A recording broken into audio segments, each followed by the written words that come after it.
Bismillahirrahmanirrahim. Assalamualaikum warahmatullahi wabarakatuh.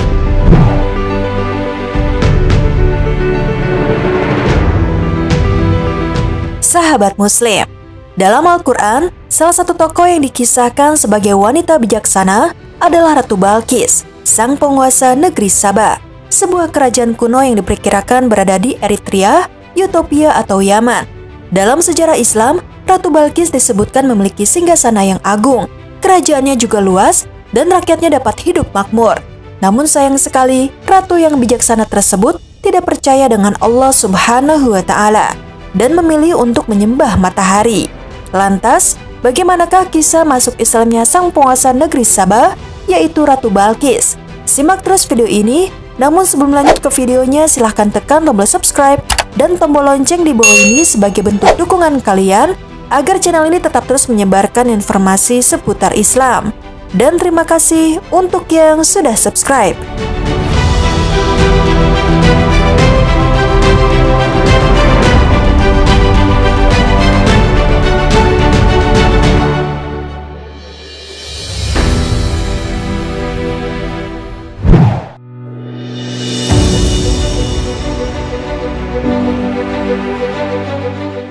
Sahabat Muslim, Ratu Balqis merupakan pemimpin dari suatu kerajaan besar yang menyembah matahari.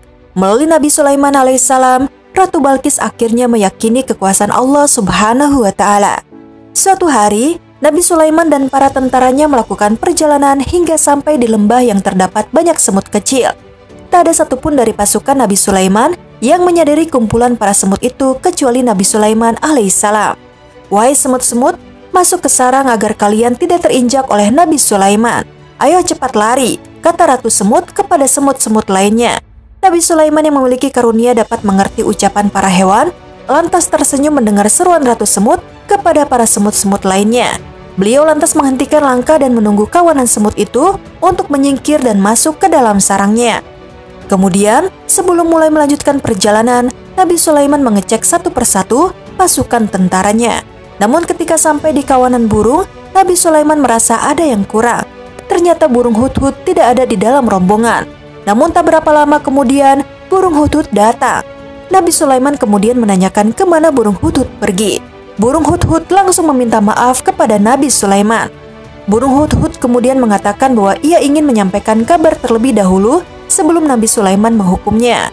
Nabi Sulaiman pun mencoba mendengarkan kabar yang hendak disampaikan oleh burung hudhud. Burung hudhud menyebut bahwa tadinya tertinggal rombongan. Burung hudhud berputar-putar mencari jalan yang tepat hingga tanpa sengaja ia sampai di negeri Saba. Di negeri itu dipimpin oleh seorang ratu, namun sayangnya ratu tersebut beserta para penduduknya menyembah matahari, bukan kepada pemilik segala zat, yakni Allah Subhanahu wa Ta'ala. Nabi Sulaiman bertanya lagi, apakah burung hudhud hanya berbohong demi tidak mendapat hukuman? Lantas burung hudhud menyebut bahwa dirinya tidak akan mungkin berani berbohong kepada Nabi Sulaiman alaihissalam. Nabi Sulaiman akhirnya mulai berpikir tentang kabar yang disampaikan oleh burung hudhud. Hingga akhirnya ia memutuskan untuk menulis sebuah surat dan meminta burung hudhud untuk pergi ke negeri Saba sambil membawa surat yang Nabi Sulaiman tulis. Setelah itu, Nabi Sulaiman meminta agar burung hudhud menjatuhkan surat tersebut ke hadapan Ratu Saba, lalu bersembunyi untuk memantau situasi. Burung hudhud langsung terbang ke negeri Saba sesuai dengan permintaan Nabi Sulaiman alaihissalam. Setelah menjatuhkan surat di depan singgasana Ratu Balqis, namun sebelum pergi, burung hudhud memberikan penghormatannya kepada Ratu Balqis. Hal itu membuat Ratu Saba tersebut tercengang melihat seekor burung yang sopan dan pintar. Ratu Balqis lantas berpikir bahwa pemilik burung hudhud itu mungkin saja orang hebat. Penasaran, Ratu Balqis lantas membuka surat tersebut dan membacanya. Nabi Sulaiman memperkenalkan dirinya sebagai utusan Allah Subhanahu wa Ta'ala. Lantas Nabi Sulaiman menyebutkan bahwa dirinya dengar bahwa ratu dan penduduk negeri Saba menyembah matahari. Nabi Sulaiman pun meminta kepada Ratu Balqis untuk segera bertaubat sebelum datang kemurkaan dari Allah Subhanahu wa Ta'ala. Jika Ratu Balqis tidak segera bertaubat, maka Nabi Sulaiman akan segera menundukkan kerajaan Saba. Ratu Balqis lantas segera memanggil para penasihat kerajaannya untuk menafsirkan apa maksud dari surat Nabi Sulaiman alaihissalam. Setelah dibaca, para penasihat kerajaan Saba berpendapat bahwa Nabi Sulaiman mengajak untuk berperang dan meminta ratu untuk tidak tunduk kepadanya. Ratu Balqis pun mulai berpikir cara untuk menghadapi Sulaiman. sudah mengetahui bahwa Nabi Sulaiman memiliki pasukan dari bangsa jin, manusia hingga burung, Ratu Balkis tidak ingin bergerak gegabah.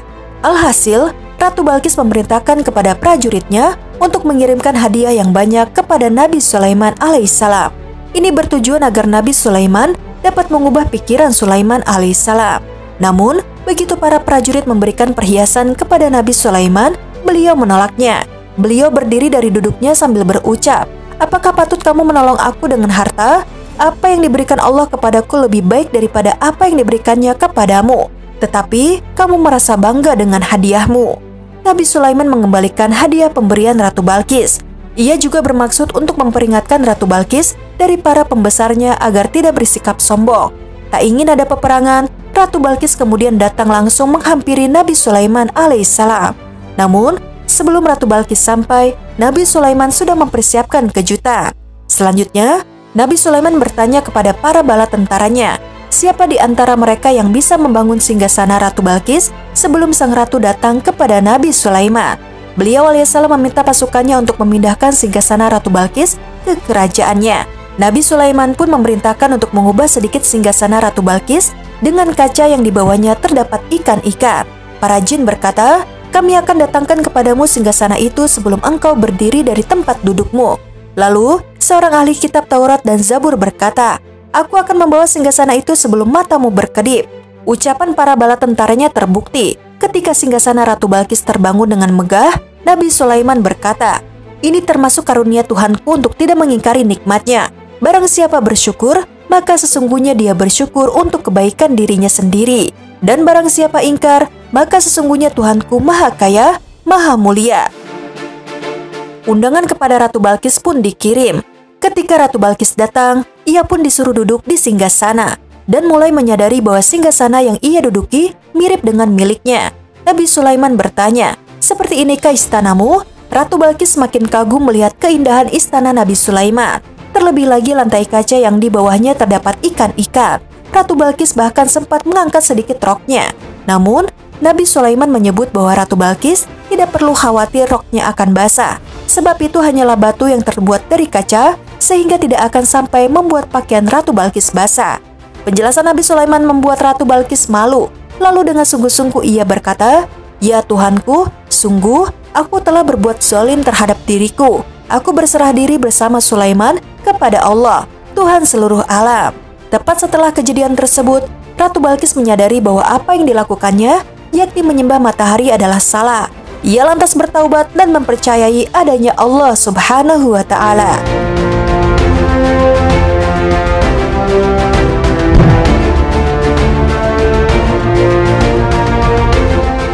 Sahabat Muslim, demikianlah kisah Ratu Balkis memeluk Islam. Adapun pelajaran yang dapat diambil adalah hendaknya kita tetap rendah hati atas kehebatan yang dimiliki, bersikap lemah lembut kepada semua makhluk ciptaan Allah Subhanahu wa Ta'ala, dan juga hendaknya tetap bersyukur atas segala hal yang Allah Subhanahu wa Ta'ala berikan. Karena dengan bersyukur itu adalah salah satu cara untuk mengingat kebesaran Allah Subhanahu wa Ta'ala. Semoga kisah Nabi Sulaiman dan Ratu Balkis ini dapat menjadi pelajaran yang bermanfaat bagi kita semua. Amin ya rabbal alamin. Sekian video kali ini. Wassalamualaikum warahmatullahi wabarakatuh.